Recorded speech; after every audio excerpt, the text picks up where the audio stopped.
João tem informação agora para a audiência da Auriverde Brasil. Fala, João. Pitoli, eu queria falar um pouquinho mais sobre o cenário internacional. O ex-presidente dos Estados Unidos, Donald Trump, aceitou formalmente a nomeação presidencial do Partido Republicano. Encerrando o último dia da Convenção Nacional Republicana em Milwaukee, em Wisconsin, o Trump detalhou a tentativa de assassinato contra ele em um comício na Pensilvânia no último sábado. Citou o nome de Joe Biden só uma vez, com um curativo visível na orelha à direita, onde foi atingido, que tem sido um acessório constante em suas aparições públicas desde o atentado. Trump disse que o tiro passou muito perto de sua cabeça. Ele disse o seguinte, abre aspas, muitas pessoas me perguntaram o que aconteceu e por isso vou contar a história. Vocês nunca ouvirão isso de mim uma segunda vez porque é muito doloroso. Fecha aspas. Ao citar o evento do sábado, o republicano disse ter ouvido um zumbido e ter sentido algo atingir sua orelha. Abre aspas, eu pensei comigo mesmo, o que foi isso? Só pode ser uma bala, fecha aspas. A gente tem imagens de um momento bastante emocionante, Pitoli, durante o final dessa convenção. Durante o discurso, Trump beijou um capacete usado por Corey Comperator, o bombeiro voluntário que morreu no comício em Butler, na Pensilvânia, durante esse atentado. Aí a gente vê as imagens, Trump se aproximando do equipamento dele e beijando o capacete do bombeiro que morreu nesse atentado, infelizmente, enquanto protegia a sua família. Bom, pedindo unidade nacional, Trump afirmou que sua candidatura visa representar todos os norte-americanos e não só uma parte deles. Em resposta à acusação dos democratas de que ele seria uma ameaça à democracia, o republicano declarou que é ele quem está protegendo o país. Falou na necessidade de não demonizar as discordâncias políticas. Em seu discurso, que durou mais de 1h30, Trump disse que os Estados Unidos estão em uma situação de decadência, que só poderia ser salvo com o seu retorno à Casa Branca. Sem mencionar diretamente Biden, contrastou a gestão atual com a sua própria, que ele descreveu como um período de prosperidade. Abre aspas, nós tivemos a melhor economia da história do mundo e não tínhamos inflação, fecha aspas. Trump reiterou suas críticas às políticas de imigração da administração Biden, prometeu fechar a fronteira com o México se for reeleito, a fim de conter o que chamou de invasão de imigrantes ilegais. Claro, o republicano também voltou a afirmar, sem apresentar provas, que os imigrantes que entram ilegalmente no país vêm de prisões e instituições psiquiátricas e que ocupam empregos que deveriam ser destinados aos norte-americanos. A gente tem alguns pedaços aqui, Pitoli, das declarações nesse discurso dele. Sobre o atentado, ele disse que estava coberto de sangue e disse que estava presente ali no final dessa convenção pela graça do Deus Todo-Poderoso, assim como ele disse. Falou sobre o presidente Biden só uma vez durante esse discurso de 1h30. Ele disse o seguinte, abre aspas, se você pegasse os 10 piores presidentes da história nos Estados Unidos, pense nisso. Os 10 piores somados, eles não teriam feito o dano que Biden fez.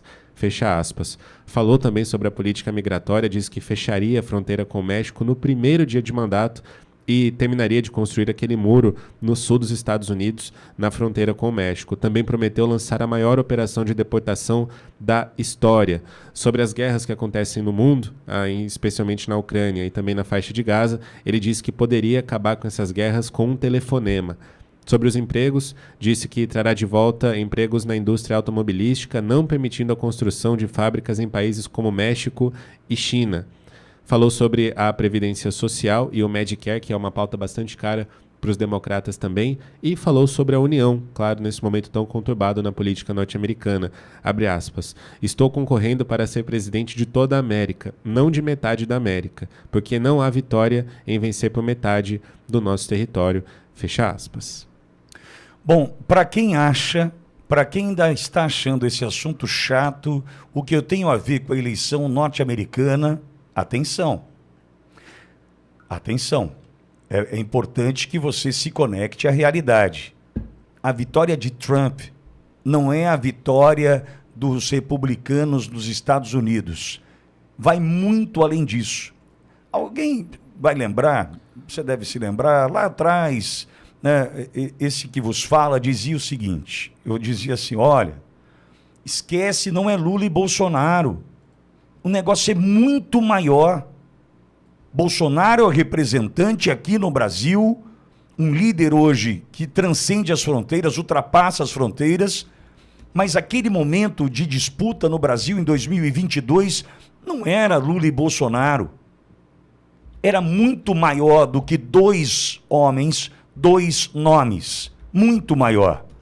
E nós entendemos o que o sistema foi capaz de fazer para garantir o que nós temos hoje.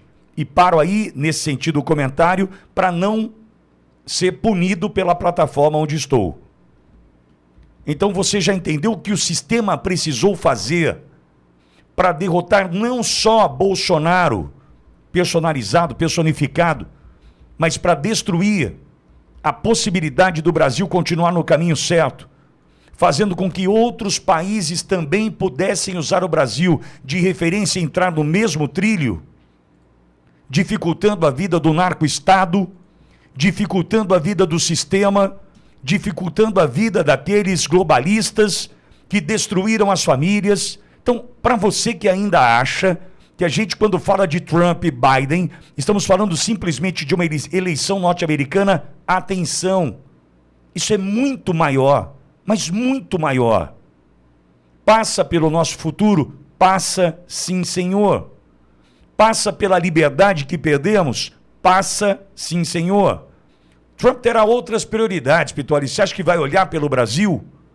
Entendo eu que se ele olhar de fato pelos Estados Unidos e o que acontece ali, a partir da CIA e a partir do FBI, inevitavelmente vai se chegar ao Brasil. Inevitavelmente. Brasil não será um capítulo à parte. Brasil é parte dessa história já. Já fomos alertados da intervenção dessas instituições norte-americanas, FBI e CIA, no processo eleitoral aqui. Já fomos alertados. Já fomos alertados quem deu guarida para tudo o que aconteceu aqui, para quem articulou, para quem executou o plano no Brasil. A gente já tem informação disso. Então, amigo, quando o assunto Trump entrar na pauta, preste atenção, faça a sua parte. Não é só uma eleição para a presidência dos Estados Unidos. Pode ser, sem dúvida alguma, a solução para conflitos que vão se agravar, uma Europa que pode colapsar e todas as consequências desse cenário geopolítico que estamos vendo agora. Então, discuta a eleição americana de uma forma diferente. É importante, é muito importante. E outra, vem aí quem vai disputar pelos democratas, não é? Biden desiste, acho que até amanhã, depois, não deve passar de domingo. Ele usou a Covid de uma puta desculpinha esfarrapada, para desistir. Se for por livre e espontânea pressão ou não, a gente vai descobrir depois. Mas, certamente, o que nós vamos assistir ao longo dos próximos dias será decisivo. Quem é que vai entrar nessa parada? Kamala Harris? Michelle Obama? Quem vai entrar? Nós temos o futuro do planeta pela frente e essa situação passa pela eleição do presidente Donald Trump.